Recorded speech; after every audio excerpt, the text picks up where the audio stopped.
International Relations and Cooperation Minister Ronald Lamola is once again sought to clarify that the Americans did not boycott the two-day gathering. I have repeatedly answered this question that they have not boycotted the South African G20. What has happened is that Mr. Rubio, who is my counterpart from the US, has stated that he will not attend, and you are aware of the reasons that he has stated. But they have still delegated somebody at a particular level to attend. And in this meeting, we had the charge d'affaires from the USA mission or embassy in South Africa, Ms. Dana Brown, who participated on behalf of the USA. The G20 top diplomats are concerned about the instability in certain parts of the world. Stressed that the ongoing conflicts across the globe are detrimental to economic development and the attainment of SDGs. The impact of wars on education and health was highlighted as a major concern by some participants. To this end, sustainable investments in conflict prevention and peace building was underscored.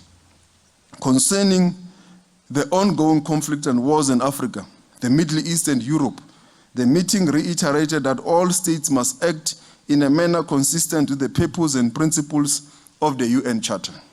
Meanwhile, France has echoed the same sentiments on the reforms of the UN Security Council. I'm here in Johannesburg for this first G20 on African soil to plead for the reform of the Security Council, for at least 2 seats, or for 2 seats of a permanent member of the Security Council for Africa with all associated privileges. That's why I pleaded for the reform of financial architecture in order for no country in the world to have to choose between the fight against poverty and the fight against the consequences of climate change. Paris's top diplomats also responded on South Africa versus Israel at the International Court of Justice on Gaza. France supports international institutions, including the ICC and the ICJ, not only in the words, but also in the means. We're among the most important fund providers to those institutions that play a very important role in enforcing international law, and that work independently, and that should be able to, or that should keep working independently.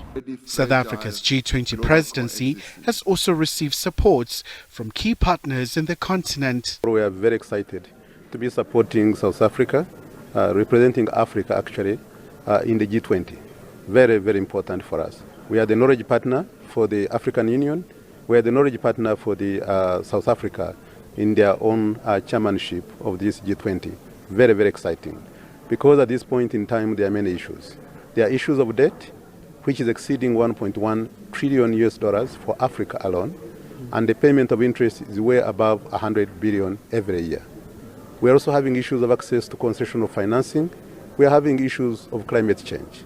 And the climate change at this point in time is actually costing Africa 5% of GDP. Now, the G20 finance ministers will meet later in Cape Town this month. Khumalo, SABC News, Johannesburg.